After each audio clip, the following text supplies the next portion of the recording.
Hi, I'm Keeley, also known as Kelly. And I'm Feely, also known as Alex, Welcome to our corner of the Shire, where we will show you how to bring Middle Earth into your daily life to keep you a happy hobbit.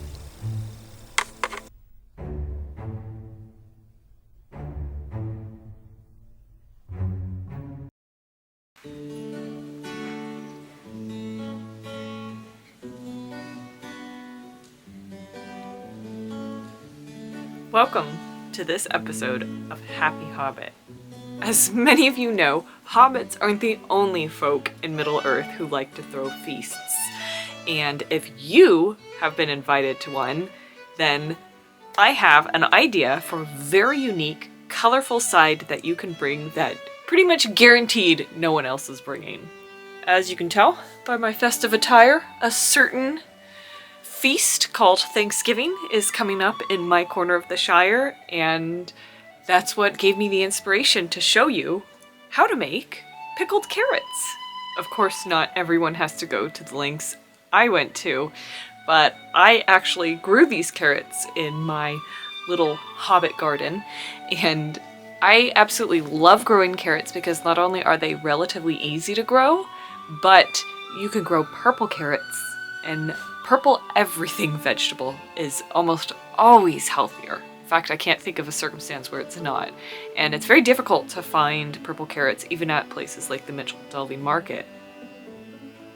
By the way, have I been saying it wrong my whole life? Is it actually Mickle Delving?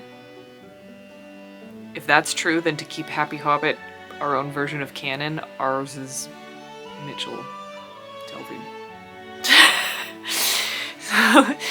I grew these carrots, and as you know, I get very protective of the vegetables and fruits that I've put so much work and effort into shepherding into fruition, literally into fruition.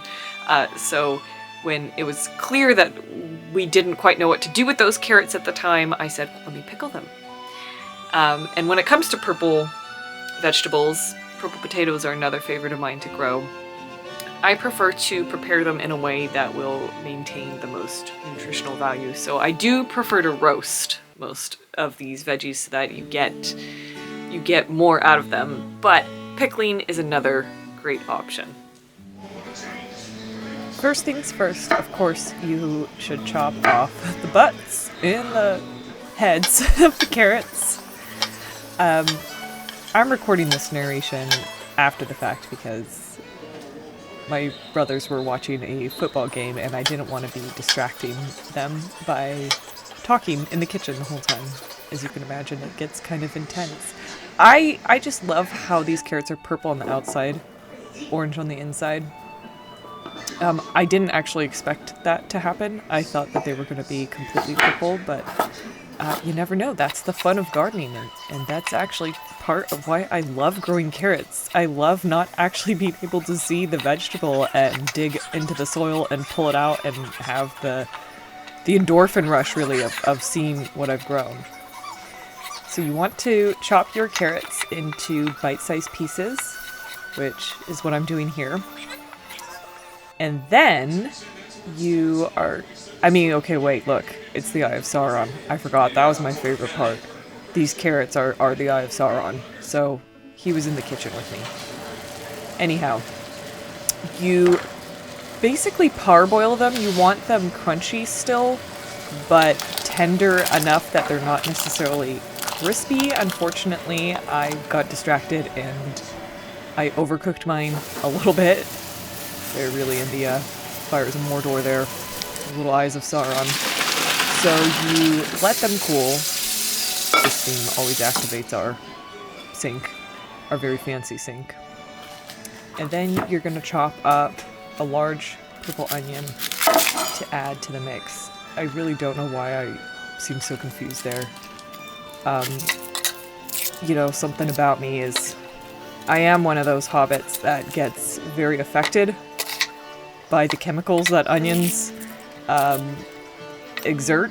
In fact, this is really sad, but since we're going with the Mordor theme, that chemical compound that makes your eyes sting is actually the onion's last gasp attempt as an organism to defend itself. So they're real warriors, these onions.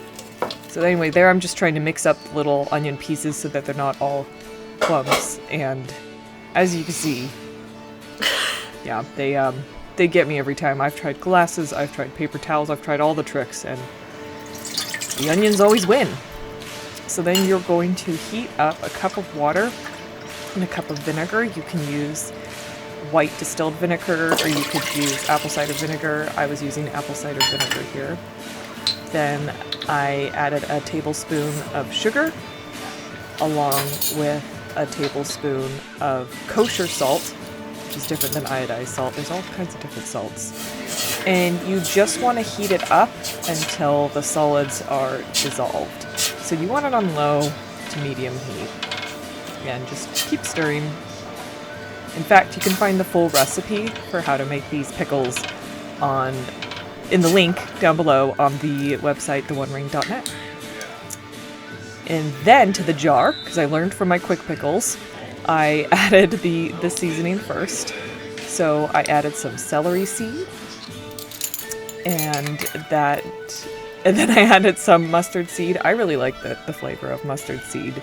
I've accidentally eaten a few when I've been eating my pickles, and it's kind of an experience. But I do love it.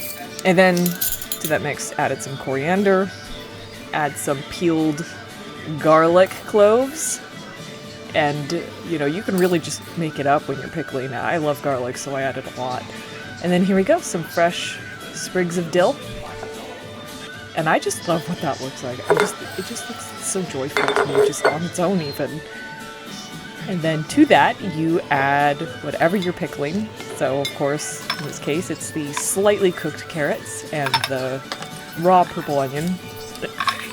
Of course, make sure you have clean hands, but you can feel free then to just really get into that jar. And of course, the jar should be sanitized ahead of time, just really well washed. Because these aren't canned pickles, they are going to be refrigerator pickles, so you don't have to be quite as strict with sanitation as you do if you're canning. And then just, if it's too full, just stuff it. Just stuff it in there. There you go. That'll fit.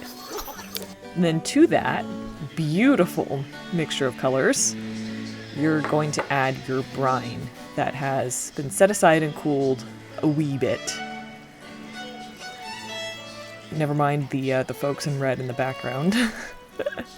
We do live in a very busy hobbit hole, so sometimes this is the only way I can film is without narrating.